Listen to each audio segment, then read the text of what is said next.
Gummy candy, jelly snacks কি দামি, দামি খাবার।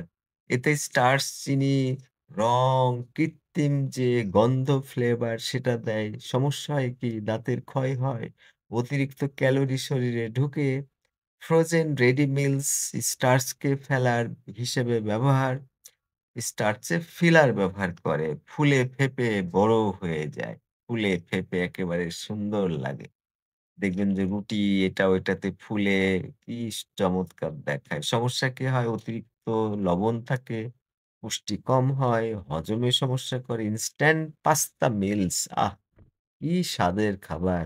এটা প্রক্রিয়াজাত যে আটা সেটা দেওয়া হয়। তারপরে এর ভেতরে একেবারে চিনি স্টার্চে ভরা। সমস্যা কি হয়? রক্ত চিনি দ্রুত বাড়ায়। আবার সেখানে ফাইবার থাকে না, আঁশ থাকে না প্রস্রাব পায়খানাতে যেটা খুবই দরকার। শরীরের নানান কারণে দরকার। প্রি প্যাকেজড সস ও গ্রেভি একটু সস দেন ভাইয়া, আরো একটু সস দেন। ই স্টার্চ থিকনার হিসেবে ব্যবহৃত হয়। এই স্টার্চটাকে একেবারে মোটা তাজা করার জন্য।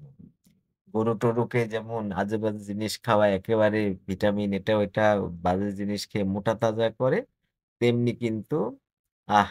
কি শান্তি। সমস্যা কি হয়? অতিরিক্ত সোডিয়াম মানে লবণ, আবার কৃত্রিম উপাদান থাকে, অর্গানিক কোনো কিছু থাকে না। Puff snacks, corn snacks, right? চিনি মিশ্রিত পুডিং, বাহ!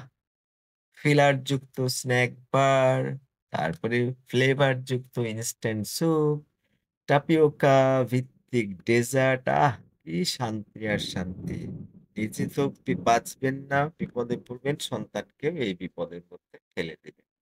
তার থেকে সন্তান যদি একটু কম খায় তাও ভালো। জোর করে খাওয়ান। ওরা খায় না তে আরো জোর করে খান। আরো